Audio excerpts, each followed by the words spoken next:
өміріміз туралы зиян келтіруі мүмкін деген сияқты. Біз өз ойымызды айта алмаймыз сонда.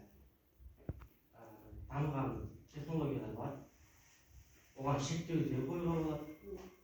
Білім жүйесіне осы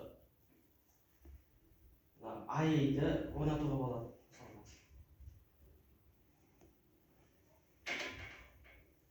Ал егер барлығын жасанды интеллектке итеріп, өзімізге, яғни мұғалімдерге, оқушыларға қойылатын нәрселер талқыласа ше, мысалы, сабақ беруде, талаптар солай.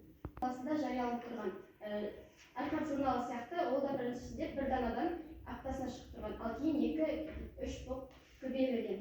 Қазіргі, яғни сол заманда оның 265 номері шыққан, және де бұл қазақ газеті бізді тек бізді ғана емес, сол замандағы, яғни жастарды және халықты, қарапайым халықты білімге, жазуға және де осы әлемде, Қазақстанда болып жатқан ақпараттармен бізді хабарландырып отырды.